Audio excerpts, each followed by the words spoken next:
अस्सलाम वालेकुम नाजरीन, आप देख रहे हैं question hour with Mona Alam. IMF report और अपोजिशन जो है इसके ऊपर अब बाकायदा तनकीद का जो लेवल है वो बढ़ाती हुई नज़र आ रही है। हमने किसके ऊपर भरपूर प्रोग्राम किया, हुकूमत से भी पूछा, हुकूमत तो उल्टा इसके ऊपर क्रेडिट क्लेम कर रही है, वहीं अपोजिशन मानने को तैयार नहीं है। और इस सिलसिले में इवन जो अदलिया हैं, अदलिया के नाला जजेज़ हैं आफ्टर द 27th अमेंडमेंट, वो भी मैदान में उतर आए हैं। और दिलचस्प बात यह है कि वज़ीर आला सुहेल आफरीदी साहब ने जो एक ख़त लिखा था हुकूमत पंजाब को, उसके ऊपर कुछ रद्द अमल आया है पंजाब हुकूमत का। वो था दरअसल मुलाकात से मुताल्लिक़, क्योंकि अब ऐसा मालूम होता है कि किसी भी सूरत जो है वो मुलाकात नहीं होने दी जा रही इमरान खान साहब से, PTI के लीडरान और ख़ास तौर पर सुहेल आफरीदी साहब की, जिसके ऊपर वज़ीर आला पख्तूनख्वा अक्सर अडियाला जेल के बाहर एक प्रोटेस्ट भी करते हुए, धरना देते हुए या अपनी एजिटेशन रजिस्टर कराते हुए नज़र आते हैं। तमाम दोनों बातों को हम नुकाती तौर पर मैं आपको फौरी तौर पर दिखाती चलती हूँ। फिर उसके बाद ये कि DG खान में एक बड़ा मुकाबला जो लगा हुआ है, पीपल्स पार्टी मद्दे मुकाबिल है मुस्लिम लीग नून के, क्योंकि पाकिस्तान तहरीके इंसाफ गालिबन ये सरताज गुल साहिबा की नशिस्त थी जो कि खाली हुई थी 9 मई की सज़ाओं के बाद। PTI ने तो इन तमाम का, इन बाई इलेक्शंस का बॉयकॉट किया और सरताज गुल साहिबा ने भी बॉयकॉट किया। बल्कि आई रिकॉल उन्होंने एक ट्वीट करके ये कहा कि अवाम इस हद तक बॉयकॉट करें कि पोलिंग स्टेशंस के आसपास भी नजर ना आए। सो नेचुरली जो पीपल्स पार्टी PMLN, अब यही दो जमातें मैदान में बची हैं, क्या PMLN को फ़ायदा मिलेगा पाकिस्तान तहरीक इंसाफ के बॉयकॉट का? और पीपल्स पार्टी ज़ाहिर है being an ally of the PMLN, हुकूमत में तो इत्तेहादी हैं, इत्तेहाद से ही हुकूमत चल रही है, लेकिन उस इत्तेहाद के होते हुए किस हद तक अपोजिशन कर पाएगी पीपल्स पार्टी? क्योंकि अब तो मद्दे मुकाबिल हैं, जो इंतखाबी दंगल है वो उसमें दोनों आमने सामने हैं। सो किस हद तक ये अपोजिशन हो पाएगी? This two is a pivotal question. लेकिन जो नुकाती शक्ल है IMF रिपोर्ट के ऊपर लेवल अप होने की अपोजिशन की, वो देखते चलिएगा नाजरीन। IMF की रिपोर्ट ने हुकूमत के करतूत वाजे कर दिए। अब ये नाजरीन जो लेवल अप है वो इस तरह से कुछ हुआ है। रिपोर्ट में 5.3 खरब की करप्शन, अदालती निज़ाम की कमज़ोरियाँ और इदारों के इख्तियारात में टकराव की निशानदही की गई है। चीफ जस्टिस ऑफ पाकिस्तान का मुतालबा है कि IMF रिपोर्ट के नुकात का जायज़ा से मुतालबा है कि IMF की रिपोर्ट का जायज़ा लें। शेख वकास अकरम, हुकूमत के पास IMF की रिपोर्ट का कोई जवाब नहीं है। दुनिया का कोई और मुल्क होता तो हुक्मरान जमात मुस्ताफ़ी हो जाती। अगर वज़ीर आज़म और हुकूमत का मौक़िफ़ ठीक है तो आज ही प्रेस कॉन्फ्रेंस करें और IMF को जवाब दें। मोहम्मद ज़ुबैर, ज़ाहिर है ये PMLN के अपने जो तमाम लोग हैं उनकी तरफ से एक्स शुडाई से मोहम्मद ज़ुबैर साहब भी इसमें मैदान में उतर आए हैं। दूसरी जानिब पाकिस्तान का IMF के साथ आइंदा बजट के लिए टैक्स पॉलिसी, बजट साजी, पब्लिक फाइनेंस मैनेजमेंट में तब्दीली पर इत्तेफाक। ज़राए के मुताबिक बजट में अहम तब्दीलियाँ करने की तजवीज़ देकर IMF टेक्निकल वफ्द वापस रवाना हो गया। वफाकी हुकूमत ने 11वीं NFC का इफ्तिताई इजलास 4 दिसंबर को भी तलब कर लिया है। मीनवाइल सूबों को भेजे गए नोटिस के मुताबिक वफाकी वज़ीर ख़जाना मोहम्मद औरंगज़ेब की ज़ेर सदारत होने वाले इस पहले इजलास में 3 नुकाती एजेंडाज ज़ेर गौर आएंगे। नया NFC इन उमूर का भी जायज़ा लेगा कि सूबाई दायरा इख्तियार के मामलात पर वफाक ने जो अखराजात किए हैं या करने हैं उनका बोझ किस तरह तकसीम हो, कौमी नौयत के मनसूबों के लिए माली ज़रूरत कैसे पूरी की जाए जो वफाक और सूबे मुश्तरका तौर पर फ़ंड करेंगे। NFC से वफाक की तरफ से सूबों को दी जाने वाली ग्रांट्स, वफाक और सूबों के कर्ज लेने के उसूल और शराइत और आज़ाद जम्मू कश्मीर, गिलगित बल्तिस्तान और खैबर पख्तूनख्वा के ज़मशुदा अज़ला के हुकूमती अखराजात के लिए वसाइल की फराहमी पर भी सिफारिशात देगा। अब 4 दिसंबर को NFC अवार्ड के इजलास में शिरकत करूँगा। वफाकी हुकूमत के दिफा पर होने वाले हर मीटिंग में शिरकत करूँगा। ये भी एक बड़ा मुनफरिद बयान है वज़ीर आला खैबर पख्तूनख्वा सुहेल आफरीदी का, क्योंकि इससे पहले जो सिक्योरिटी से मुतालिक इजलास था उसमें we all remember Suhail Afridi साहब ने प्राइम मिनिस्टर की ज़ेर सदारत जो इजलास था उसमें शिरकत नहीं की थी। सो अब ये एक तब्दीली है, यकीनन एक अच्छी प्लेजेंट तब्दीली है, इंगेजमेंट की तब्दीली है। लेट्स सी कि if this policy of engagement works. और वज़ीर आला खैबर पख्तूनख्वा का जो ख़त था हुकूमत पंजाब के नाम, उसके ऊपर जो दिलचस्प जवाब आया है हुकूमत पंजाब का, वो भी एक पॉइंट्स के शक्ल में देखते चलिएगा नाजरीन। वज़ीर पख्तूनख्वा का ख़त और पंजाब हुकूमत का बाकायदा तौर पर रद्द अमल। इस ख़त पर जेलों में कैदियों से मुलाकातें करवाने से वज़ीर आला पंजाब का कोई लेना देना नहीं। जेल सुपरिटेंडेंट इस हवाले से फ़ाइनल अथॉरिटी है। वज़ीर इत्तलात पंजाब अज़मा बुखारी, जेल रूल्स के मुताबिक जेल में सियासी मीटिंग्स की इजाज़त नहीं होती। मुलाकातियों के नाम कैदी की तरफ से दिए जाते हैं। अगर कोई कैदी किसी से नहीं मिलना चाहता तो जेल हुकाम ज़बरदस्ती उसकी मुलाकात नहीं करवा सकते। वज़ीर इत्तलात पंजाब अज़मा बुखारी, इससे ये इम्प्लाई होता है नाज़रीन कि शायद अकॉर्डिंग टू अज़मा बुखारी साहिबा, वज़ीर आला सुहेल आफरीदी साहब से खान साहब खुद नहीं मिलना चाहते, ये सवाल उठाएंगे हम। और अब तक बानी PTI से उनके वकला की 420 और फैमिली के लोगों की तकरीबन 190 मुलाकातें हो चुकी हैं, जबकि बुशरा बीबी के अहले खाना की मुलाकातें इससे अलग हैं। वज़ीर इत्तलात पंजाब अज़मा बुखारी, वज़ीर आला खैबर पख्तूनख्वा सुहेल आफरीदी ने पंजाब हुकूमत से अपने ख़त में ये मुतालबा किया था कि मुलाकात से मुताल्लिक़ तमाम अदालती अहकामात पर मुकम्मल अमल दरामद यकीनी बनाएं।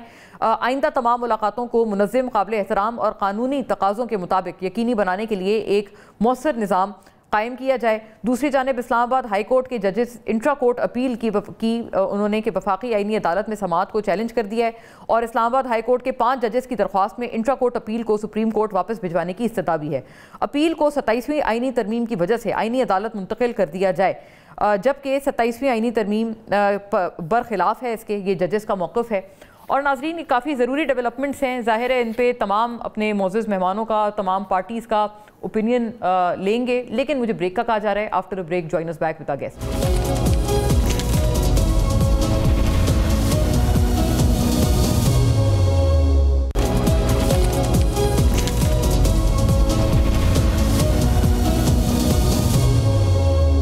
वेलकम बैक नाजरीन, over to our guest right away. Huzaifa Rehman साहब नाजरीन पाकिस्तान मुस्लिम लीग नून से हमें ज्वाइन करते हैं। आप वज़ीर मुमलिकत भी हैं बराए सकाफ़त और हेरिटेज, आपको बहुत खुश आमदीद।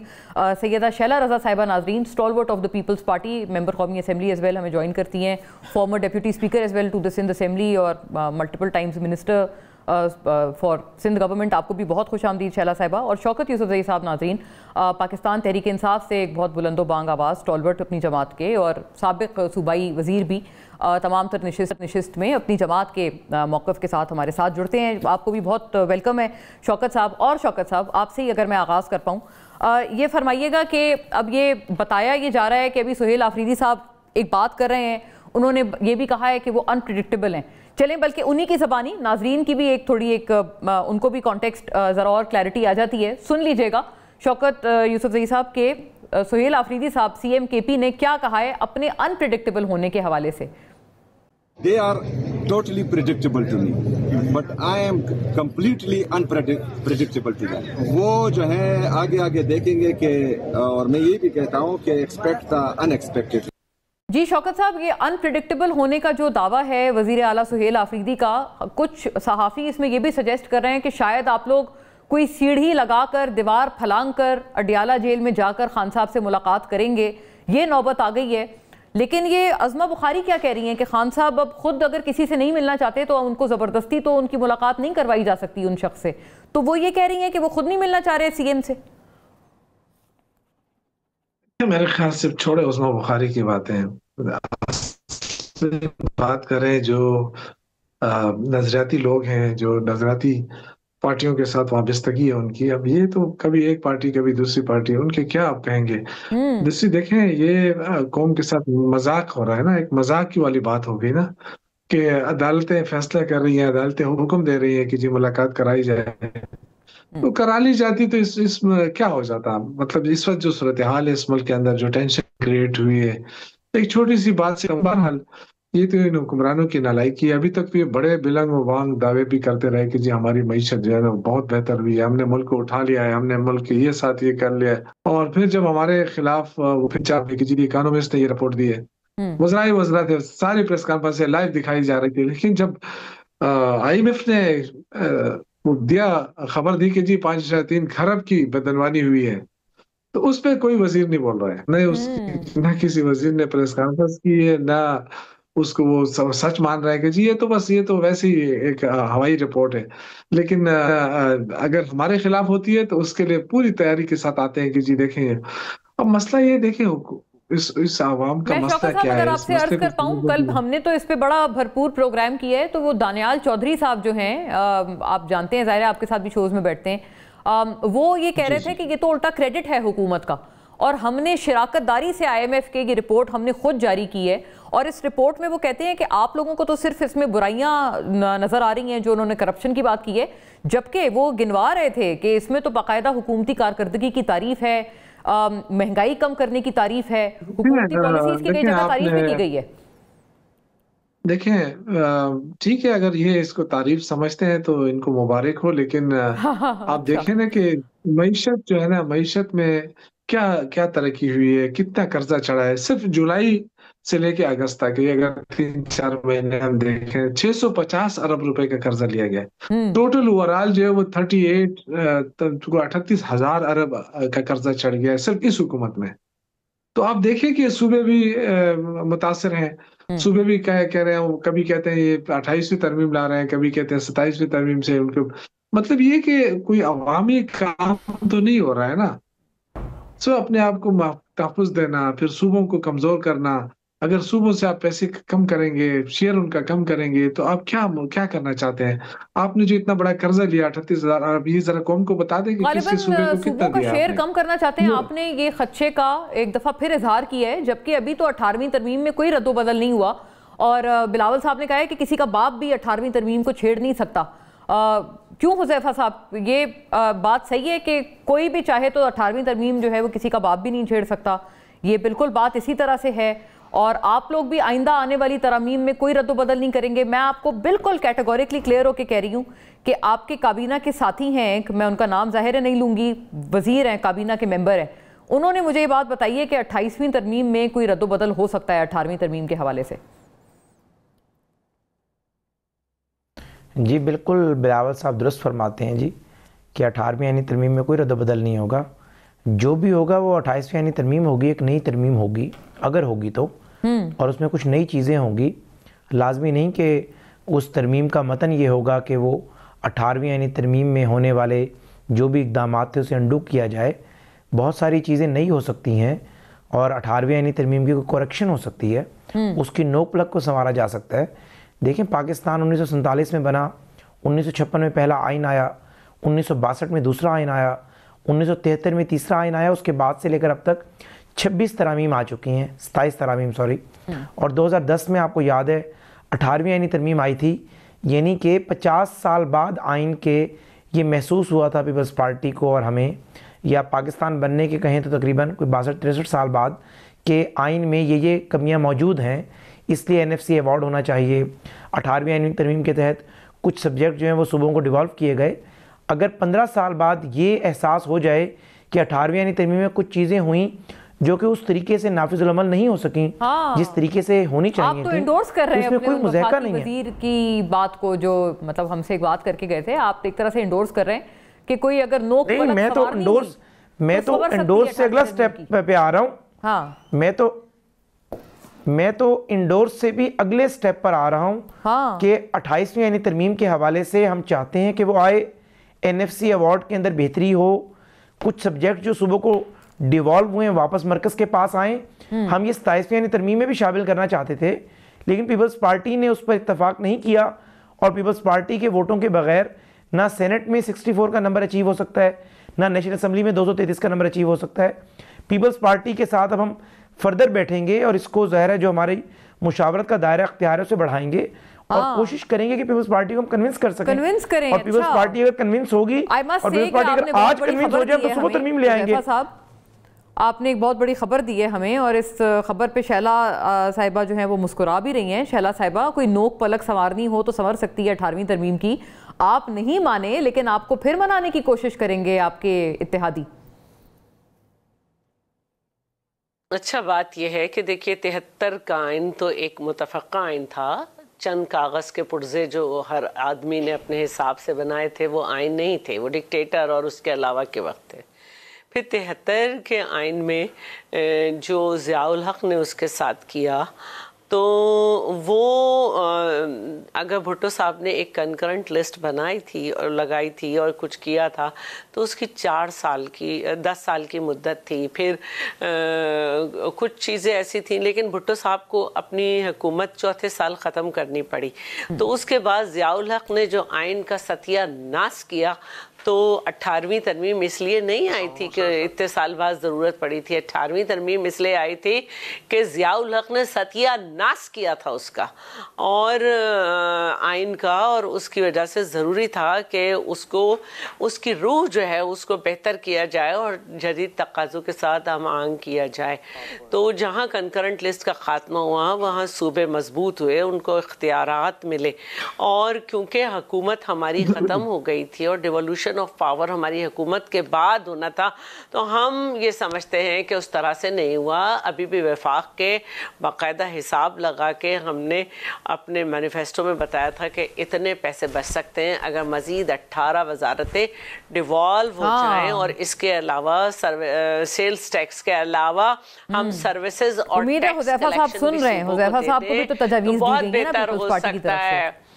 और आईने पाकिस्तान जो है वो ये कहता है कि सूबों के हिस्से को बढ़ाया तो जा सकता है, कम नहीं किया जा सकता। भी मैं और हुज़ैफा, हालांकि हुज़ैफा उम्र में मुझसे बहुत छोटे हैं, लेकिन माशाल्लाह नून लीग में एक अच्छा इजाफा है, पढ़ के तैयारी करके आते हैं, और हम दोनों का ही सब्जेक्ट ये नहीं है, लेकिन हमारे साथ हफीज़ पाशा बैठे हुए थे और उन्होंने कहा कि हुकूमत का जो ये कहना है कि वो 57.5% सूबों को देती है, ऐसा नहीं है, बल्कि उन्होंने कहा कि पेट्रोलियम लेवी के नाम पर जो जिस तरह से पैसा बचाया जाता है उसके हिसाब से तो सूबों को 45 पॉइंट समथिंग जा रहा है।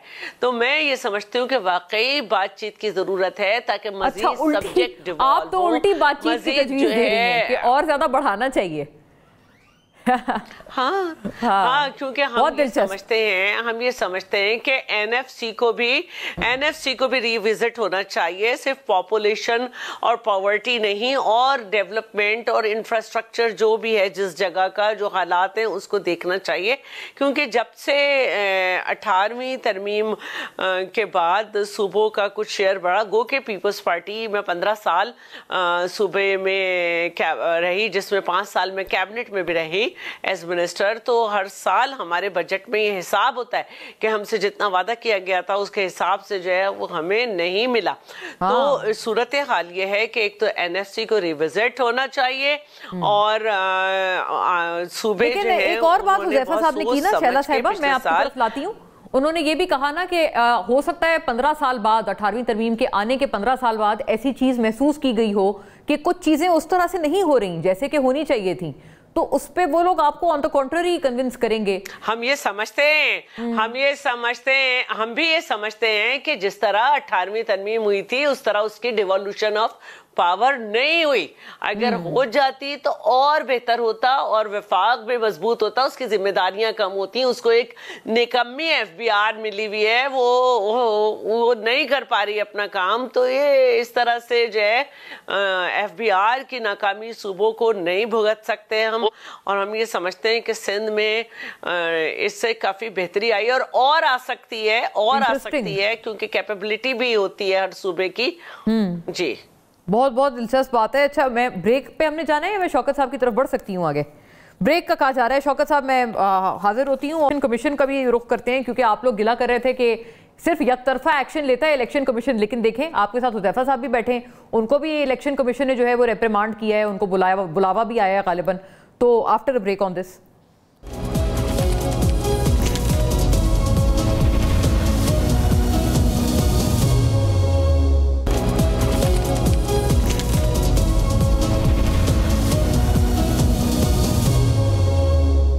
वेलकम बैक नाजरीन। शौकत साहब, ओवर टू यू।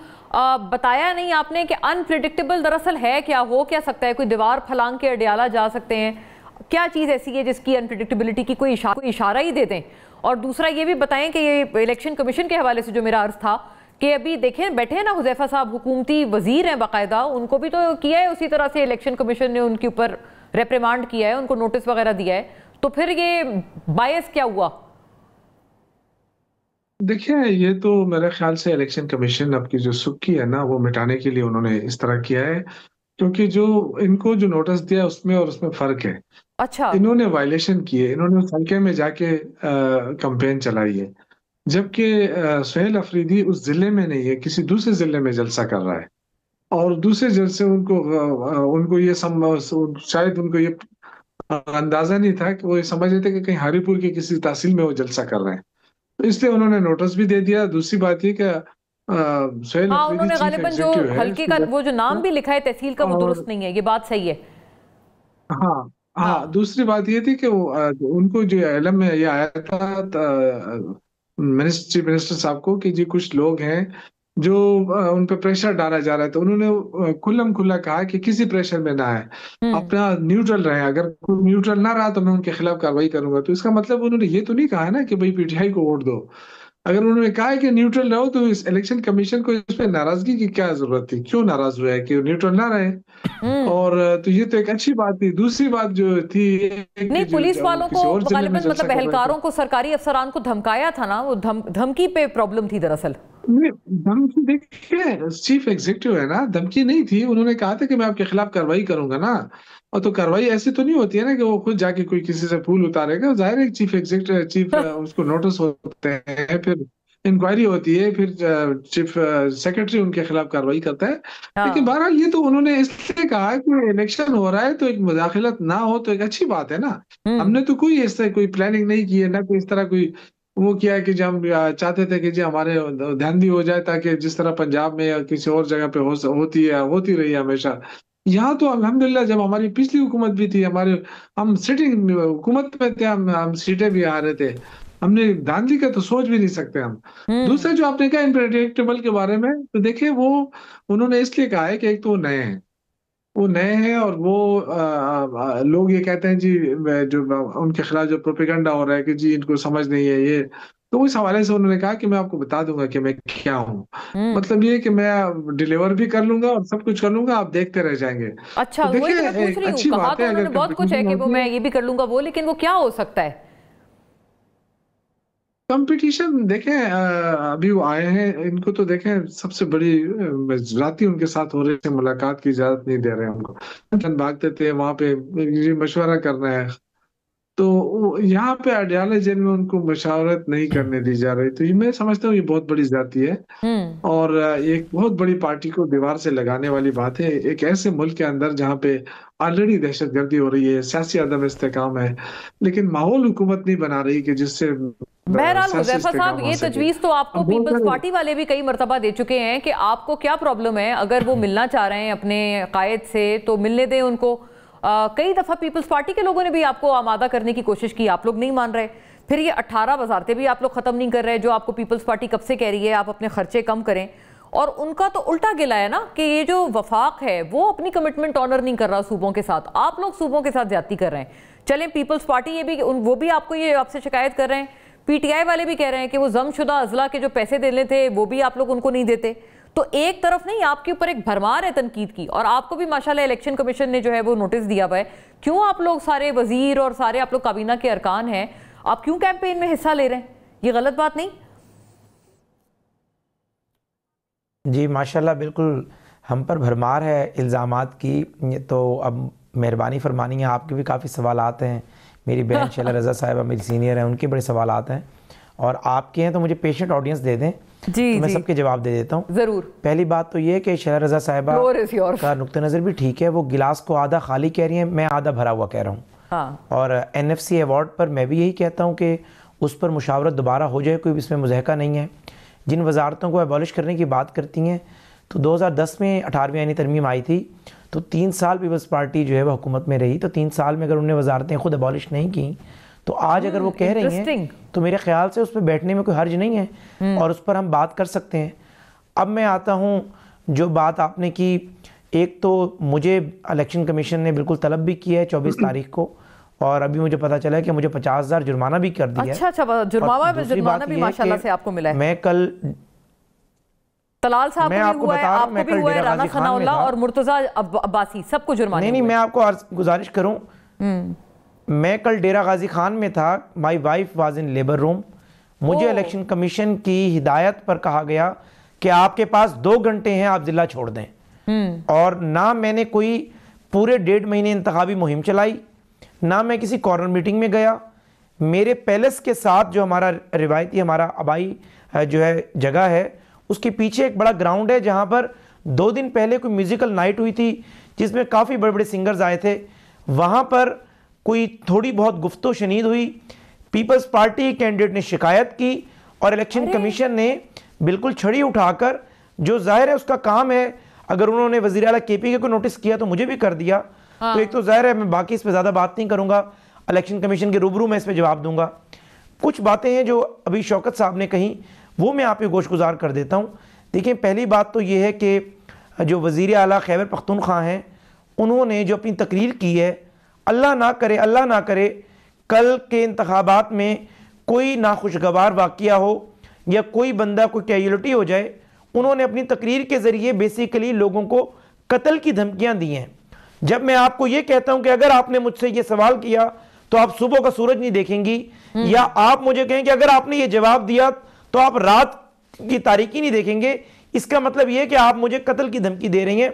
और अल्लाह ना करे एक पब्लिक ऑफिस होल्डर इस तरह की ज़बान इस्तेमाल करे और कोई ऐसा वाक़या हो जाए, कोई बंदा उठकर केपीके का हरीपुर के उस ज़िले का 109 की FIR ना दर्ज कराए जिसमें जुल्फ़िकार अली भुट्टो को भी फांसी हुई थी। तो मुनासिब नहीं होता इस तरह की ज़बान आप इस्तेमाल करें। बेसिकली वज़ीर आला केपीके ने इसी तरह की ज़बान जब आप इस्तेमाल करते हैं, इसी तरह की गुफ्तो शनीद जब आप वज़ीर आज़म के मुंह में डाल देते हैं, जबकि वज़ीर आज़म अपनी वजाहत भी उस पर पेश नहीं करते, इसी तरह के आप नैरेटिव कोर कमांडर की मुलाकात से मुतालिक बना देते हैं। DGISPR एक ज़ाहिर बावर्दी एक अफसर है, वो उसकी हदूद क़यूद है, वो सियासी किसी बात का जवाब नहीं दे सकते, उसको आप ज़ाहिर एक कमेंट कर देते हैं।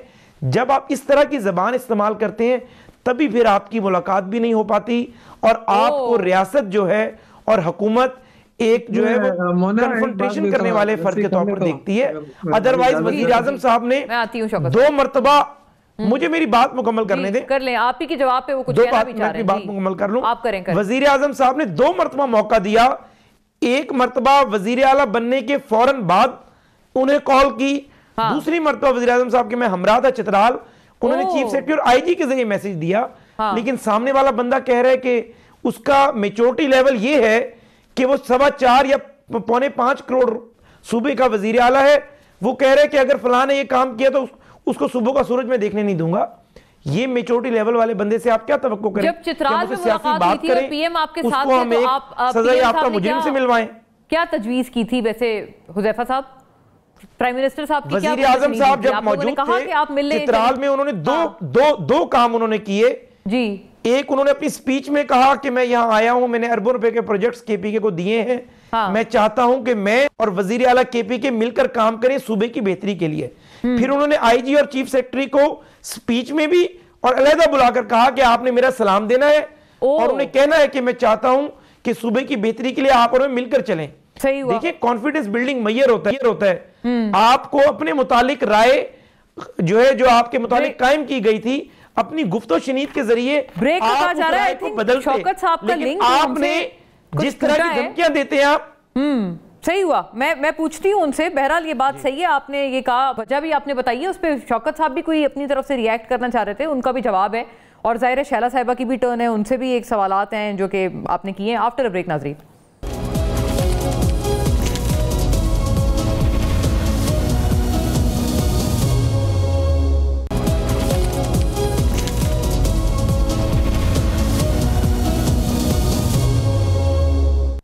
वेलकम बैक नाजरीन। शौकत साहब, शैला साहब आपकी इजाज़त से एक जुमले की सिर्फ इजाज़त है। शौकत साहब आपको जवाब दे रहे थे, जवाब आप दे लें।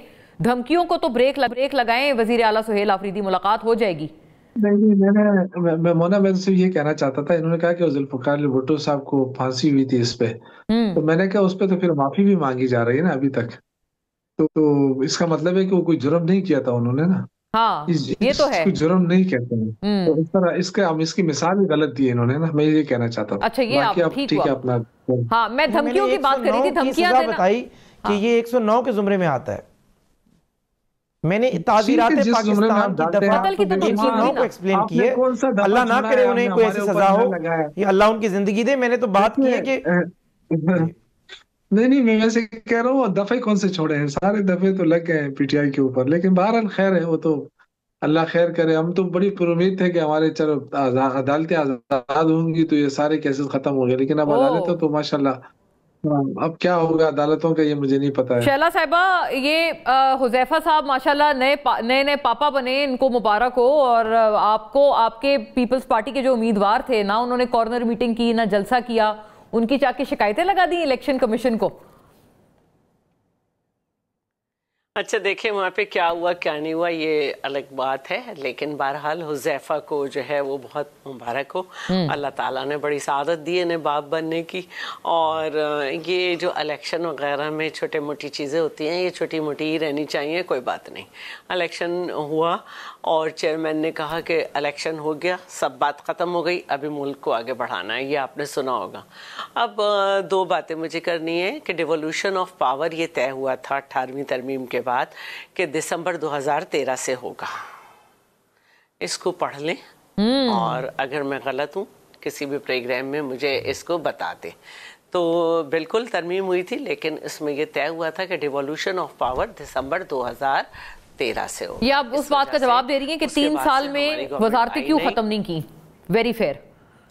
बिल्कुल बिल्कुल। और इसके अलावा ये बात भी कि हमने जब एनएफसी किया था तो उसके बाद 2016 में होना था और नून लीग की गवर्नमेंट थी, मई 2016 में होना था, लेकिन नहीं हुआ। और पीटीआई हमारे साथ बहुत नाम रखती थी इस बात को, लेकिन फिर जब पीटीआई की गवर्नमेंट आई उन्होंने भी नहीं किया। ये भी जो है सीसीआई नहीं बुलाते, पीटीआई भी नहीं बुलाती थी। हाँ। ये भी एनईसी के कम से कम 2 इजलास बुलाए हैं साल में, मुश्किल होता है। पीटीआई भी नहीं बुलाती थी। अरे तो ये आपने तो पीटीआई और पीएमएलएन को एक ही तराजू में तोल दिया शैला साहिबा। इंटरेस्टिंग। कैसा लग रहा है आपको? हो रहा है, मैं वो बता रही हूँ। अच्छा नूर, अच्छा एक बात और बताना चाह रही हूँ कि अच्छा अब मैं थोड़ी सी और बात बताऊं। जब नून लीग की गवर्नमेंट गई थी तो हम उनसे लड़ रहे थे कि हमें आपने पीएसडीपी में सिर्फ 27 बिलियन के प्रोजेक्ट दिए, लेकिन जब पीटीआई की गवर्नमेंट का पहला बजट आया तो हमें 5 बिलियन के मिले थे और 59 पानी की स्कीम्स में से हमें सिर्फ 2 मिली थी। और इसके अलावा जो प्रोविंशियल और फेडरल के, मैं बता रही हूँ आपको, प्रोविंशियल और फेडरल मिल के कुछ वो करते हैं प्रोजेक्ट, तो पीटीआई गवर्नमेंट में वो रोक दिए गए थे और के फोर्स से बिल्कुल इनकार कर दिया गया था। जबकि पीएमएलएन की जब गवर्नमेंट थी तो हम बिलियन में रखते थे, ये मिलियन में रखते थे। तो ये होता है गवर्नमेंट्स में और सबके दरमियान मरहला और मसाइल, लेकिन बातचीत के अंदाज को बहुत शाइस्ता और शगुफ्ता रखें। पाकिस्तान की जो पॉलिटिक्स है इसको मैच्योर होना है और वो बर्दाश्त से होगी।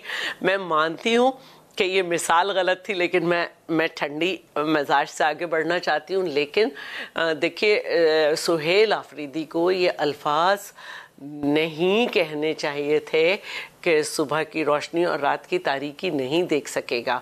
ये अच्छे अल्फाज नहीं है, ये मतलब है कि वो मर जाएगा, क्योंकि इसके अलावा तो कोई ऐसी सूरत नहीं है। अगर आप नौकरी से निकाल देंगे जब वो रोशनी और तारीकी देखेगा। वो कहते हैं दफ्तर का एक जुमला इजाफा कर देते ना शौकत साहब तो जरा क्लैरिटी आ जाती। नहीं दफ्तर में नहीं देखेंगे। नहीं देखिए, उसका भी ये था, नहीं मोना, उसका भी ये था कि इनको नौकरी से हटा दिया जाएगा, अपने दफ्तर की सीट नहीं देखेंगे। नहीं ऐसा नहीं है। देखो शौकत, हमें जो है ना बात को सही, मुझे अपनी पार्टी में भी इसमें मसला होता है कि हम ये समझें और ये एक दूसरे को सिखाएं कि अच्छे अल्फाज का चुनाव हमेशा किया जा सकता है। और मैं इसको भुगत चुकी हूँ कि मैंने सही को सही और गलत को गलत कहा। तो हमें ये समझना चाहिए शौकत साहब कोई थोड़ी सीख हासिल करें। अगर कह दिया सुहेल आफरीदी साहब ने तो आप कवर ना मारे, पर्दा ना मारे। हमें और जहां तक देखिए, वो ये कह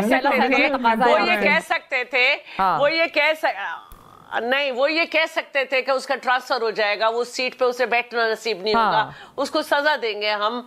लेकिन ये सही जुमला नहीं था। मेरे प्रोग्राम के बाद आप ये मान लेंगे कि जुमला सही नहीं था। हाँ, फोन करके मानेंगे। शौकत साहब अभी प्रोग्राम में नहीं मान रहे कि जेल नहीं मैं प्रोग्राम में भी मानता हूँ। अच्छा, प्रोग्राम में राइट्स प्रिजनर राइट्स, इसमें क्या है, लेकिन प्रिजनर राइट्स, उनका जो मकसद था, प्रिजनर हाँ, बेहतर से बेहतर जुमले हो सकते हैं। प्रिजनर राइट्स होते हैं, उसके लिए जो है वो अदालतों में नहीं जाना चाहिए, उनके राइट्स मिलने चाहिए, उनको मिलने देना चाहिए। वो वजीर आला हैं, अपने बानी लीडर। बताएं भाई हुजैफा साहब, इसका ये और ये शैला साहिबा भी हुजैफा साहब ने जवाब दिया ना, वो कहते हैं वो धमकी आमेज रवैया नहीं रोक रहे अपना फौजी अफसरान को भी इन यूनिफॉर्म सर्विंग ऑफिसर्स को भी। करना चाहता हूं ना। हाँ, ये मैंने आपसे पूछा भी था शौकत साहब। शैला साहिबा, ये आर्ग्यूमेंट आपको ठीक लगता है वैसे पीएमएलएन का, कि इस वजह से मुलाकात नहीं हो पा रही उनकी? नहीं, ये मैं नहीं कहूंगी। वो जो धमकी आमेज रवैया है वो तो अब उन्होंने जलसे में भी कह दिया, सुबह का सूरज रात की तारीकी, वो मैं समझती हूँ कि उसके बावजूद भी मिलने दें है। हाँ। वो आपको समझाती है कि आपको मिलने का उनका राइट है ना। आहिस्ता आहिस्ता सियासत आपको समझाती है कि कितना बल होना चाहिए, कितना आपको एक दूसरे से बात करना चाहिए। तो वो समझ जाएंगे कि एज वजीर आला मैं मशहूर हूँ शैला साहिबा का। देखिए, यही सियासत होती है ना, जब आप मुसलसल डिनाई करेंगे जो प्रिजनर हकूक हैं, उससे जो सीएम के उसकी जो 3-4 करोड़ मैंडेट है उसको आप डिनाई करेंगे। ये सारी वो चीजें जो हुई हैं टीवी के ऊपर हुई है। आपने देखा कि उसी दिन जिस दिन ये नामजद होते हैं, तिलाल चौधरी साहब आके क्या किस किस्म की प्रेस कॉन्फ्रेंस करते, अता तरड़ साहब किस किस्म की प्रेस कॉन्फ्रेंस करते हैं, ये उससे मामला बिगड़ते गए। अच्छा, ये बात बिल्कुल बहरहाल सही है आपकी। नामजदगी के बाद फौरी तौर पर वफाकी वज़रा ने प्रेस कॉन्फ्रेंसेस की थी, लेकिन वक्त खत्म हो गया अनफॉर्चुनेटली। हुज़ैफा साहब से इसका जवाब मैं नहीं ले पाऊंगी, और भी बड़ी सारी बातें थी। इंशाल्लाह किसी और नशिस्त में। Thank you to everyone. अल्लाह हाफिज़।